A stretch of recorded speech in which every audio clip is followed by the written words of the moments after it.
Hello everyone, welcome from Switzerland. আশা করি আপনারা সবাই খুব ভালো আছেন, আর আমিও সুইজারল্যান্ডে খুব ভালো আছি।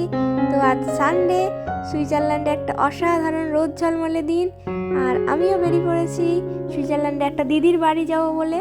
তো চলুন রুমটা লক করে দিই, দিয়ে আজ অনুষদির বাড়ি যাব। তো গিয়ে ওখানে আজ সুইজারল্যান্ডের সানডে স্পেশাল কিছু খাবার দাবার বানাবো। চলুন, এই দিক দিয়ে আপনারা তো আগেই দেখেছেন আমি সেন্ট জাস্টিন হোস্টেলে থাকি। তো এখান দিয়ে বেরিয়ে আমার রুম থেকে বেরোলাম, তো তারপর লিফটে উঠবো। তো লিফটে করে যাব গ্রাউন্ড ফ্লোর।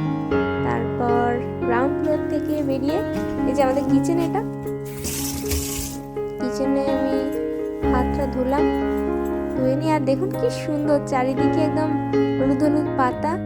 আর এই যে লিফটে ক্লিক করলাম, এখন লিফট চলে আসবে। তো তারপর লিফটে করে নামবো।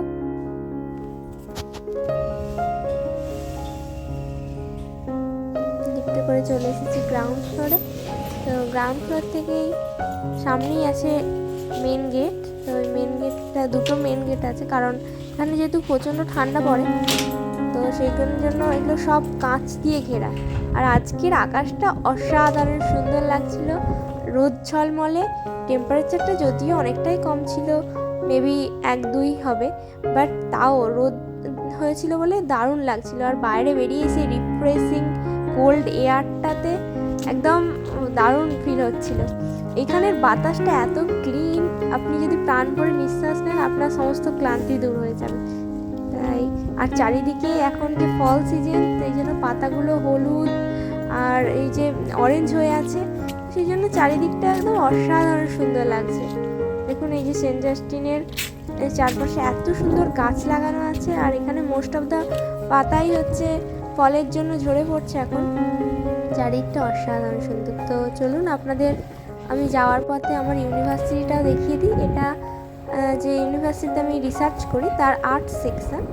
এখানে অনেক সাইকেল রাখার জায়গা আছে, আর এখানে মোস্ট অফ দ্য আর্টসের যেমন ইকোনমিক্স, সোশিওলজি, ল, তো সেই সব ক্লাসগুলো এইখানেই হয়। আর আমার ল্যাব হচ্ছে ওই সায়েন্স সেকশানে, সেখানে একটা বোটানিক্যাল গার্ডেন আছে। তো আপনাদের আগের ব্লগেও দেখিয়েছিলাম। এখানে সুন্দর সুন্দর অনেক অডিটোরিয়াম, তারপরে লেকচারার হল সবই আছে, কত বড় বড় বিল্ডিং। আর এর মাঝে এই সুন্দর রাস্তা দিয়ে আমি হেঁটে যাচ্ছি, আর সব চারিদিকে এত সুন্দর ক্লিন, পরিষ্কার পরিচ্ছন্ন, আমার তো খুব ভালো লাগে তাই। আর এই রোদ ঝলমলে দিনে চলুন বেরিয়ে পড়ি, যে আজ বানাবো আজকে কিছু স্পেশাল খাবার। তো চলুন আপনাদের দেখাবো, আশা করি আপনাদেরও ভালো লাগবে। অবশ্যই ব্লগের সঙ্গে থাকুন। এখানে সুইজারল্যান্ডে আমি যে ফ্রাইবুক ক্যান্টনে থাকি, ক্যান্টনাল পতাকা এগুলো টাঙানো আছে। আর কিছুদিন পরেই তো ক্রিসমাস আসছে, তো ক্রিসমাসের জন্য এখনই ডেকোরেশন শুরু হয়ে গেছে। যাওয়ার পথে দেখলাম ওই শপগুলোতে সুন্দর করে সাজিয়েছে, তাই না? কিউট লাগছিল। আর ক্রিসমাস এলেই চারদিকে Christmas tree, snow, Santa Claus, একদম আলাদাই ভাইব। আর এখানে রাস্তাঘাটে চারিদিকে সুন্দর পাতা পড়েছিল, আর খুব ভালো লাগছিল হেঁটে হেঁটে যেতে। ফল সিজন একটা আলাদাই সুন্দর, এই যে হলুদ আর অরেঞ্জ কালারের যে মিশ্রণ, আর এই যে পাতা ঝরা, অসাধারণ, এক কথায় মনোমুগ্ধকর। ধীরে ধীরে পাহাড়গুলো তো মাথাতেও স্নো পড়তে শুরু করেছে, আর কিছুদিনের মধ্যেই সুইজারল্যান্ডেও স্নোফল শুরু হয়ে যাবে। চলুন, এই যে চলে এসেছি আমি অনুষদির বাড়ি। এসেই আপনাদের একটা রুম ট্যুর দিয়ে দিই। অনুষদি বাড়িটা থাকে একটা অ্যাপার্টমেন্টে। তো এটা নিজের কিচেন, নিজের বাথরুম, আর নিজের একটা ডাইনিং রুমও আছে। তো এখানে আমি এসেই পেঁয়াজ কাটতে শুরু করে দিয়েছি। এখানে এই যে ছোলার ডাল ভেজানো আছে, আর প্রেসার কুকারে আলু সিদ্ধও চাপানো হয়ে গেছে। এই বাড়িটাতে অনুষদি এই যে একটা এখানে সব কিছু স্টোর রুমের মতো সব কিছু খাবার দাবার মশলাপাতি সব কিছু রেখেছে। হাতের কাছে সব থাকলে রান্না বান্না করতে অনেক ইজি হয়ে যায়। আমি সেন্ট জাস্টিনে থাকি, একটা স্টুডেন্ট হোস্টেল, আর অনুষদের নিজের অ্যাপার্টমেন্ট।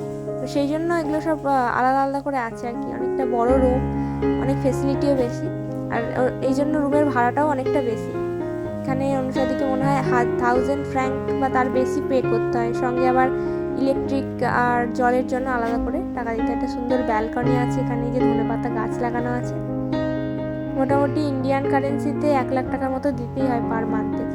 যথেষ্ট বড় রুম এবং এটা ওই রিসার্চ ল্যাবের অনেকটা কাছেই, তো সেই জন্য একটু কস্টলি। এখানে একটা লাইট আছে আর বাড়িটা তো পুরো সাদা। এখানের ফেভারিট কালারই সাদা আর কালোই। আজকে আমাদের মেনুতে আছে ডাল পুরি আর আর হচ্ছে আলু কষা। তো চলুন লেগে করি পুরো দমে রান্নাবান্না করতে। পেঁয়াজ, রসুন, আদা সব কিছু ধীরে ধীরে কাটছি। আর খুব সুন্দর বেশ স্মেলও আসছে। অনুস্বাদী হচ্ছে এই যে ময়দা মাখতে শুরু করে দিয়েছে। জোয়ান আর একটুখানি ওই কালো জিরে দিয়ে ময়দাটা মাখা হচ্ছে। তারপর তার মধ্যে ডালের পুর দেওয়া হবে। আলুগুলো চটাপট সিদ্ধ করে নিলাম। আর আলুটা সিদ্ধ করার পরে আলুটা একটু পেঁয়াজ আর আদা রসুন দিয়ে ভেজে নিয়েছি যাতে পুরটা তৈরি হয়ে যায়। দিয়ে তারপরে বেসনের ব্যাটারে ডুবিয়ে ভাজা হবে। খুব এক্সাইটেড আমরা। আজকে স্টার্টারে হচ্ছে আমাদের সবার প্রিয় চপ। আর এই যে ময়দা মাখা হয়ে গেছে, ময়দাটা ঢাকা দিয়ে রেখে দিয়েছি, একটু রেস্টে থাক। ততক্ষণে চলুন চপগুলো ধীরে ধীরে ভেজে নিই। বাদাম দিয়েছি, বাদাম দিয়ে একটু চপ ভাজা হচ্ছে। আর ভাজতে ভাজতে তো আমরা কয়েকটা খেয়েও নিয়েছিলাম। তো চলুন চপ ভাজা শুরু করি, কেমন হয় দেখা যাক। হ্যাঁ হ্যাঁ হ্যাঁ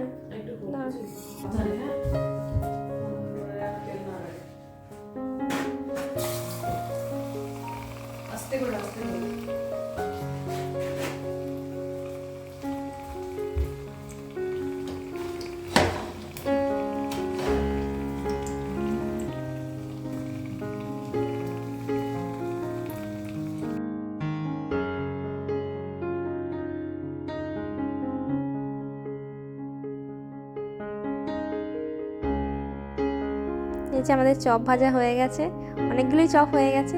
আর বাইরে থেকে যখন নিজেকে করে খেতে হবে আর সেটা যখন নিজে করে খাবো তো সেটা টেস্ট আলাদাই সুন্দর লাগে। বাড়িতে থাকলে মা বাবা থাকে, ফ্যামিলি মেম্বার্সরা সব কিছু হাতের কাছে করে দেয়, কিন্তু এখানে যখন সব নিজে হাতে করতে হয় তখন এত কিছু করা হচ্ছে ইজি ব্যাপার নয়। এই যে আমাদের শুরু হয়ে গেছে ডাল পুরি ভাজা। ডাল পুরির জন্য আমরা প্রথমে লেচি কেটে নিয়ে এসেছিলাম, তার মধ্যে ডালের পুর দিয়ে তেলে ছেড়ে দিয়েছি। তো অনুস্বাদী হচ্ছে ডাল পুরিগুলো ভাজছে, দেখা যাক অনুস্বাদী চেষ্টা করছে ফোলানোর। কি হয় দেখা যাক। নাইস।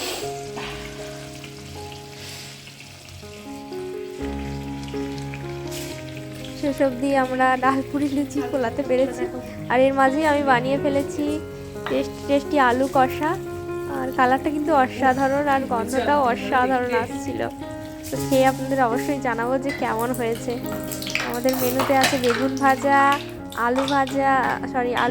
আলুর চপ আর ডাল পুরি সঙ্গে আলু কষা, অনেক কিছু। এই রবিবারের মেনুতে একদম জমে গেছিলো। আর চিকেন ফিশ আমরা জেনারেলি খাই, তো এই ডাল পুরি এইসব জিনিসগুলো আমরা বড় মিস করি। তো তার জন্য আজ বানিয়ে নিলাম। দেখুন কি সুন্দরভাবে সাজিয়েছি। আর এই যে অনুস্বাদীর প্লেট, ডাল পুরি আছে, বেগুন ভাজা, বেগুনি, আলু কষা, অসাধারণ লাগলো। রবিবার দিনের বেস্ট মেনু ছিল, খুব সুন্দর। এই খেতে খেতেই চলুন আজকের ব্লগটা এখানেই শেষ করি। অনুস্বাদীর সাথে আজকে দারুণ দিনটা কেটে গেল। চলুন একটু বাইরে হেঁটে আসবো, তারপর দেখা হবে আপনাদের সাথে পরের ব্লগে। Tata, bye bye.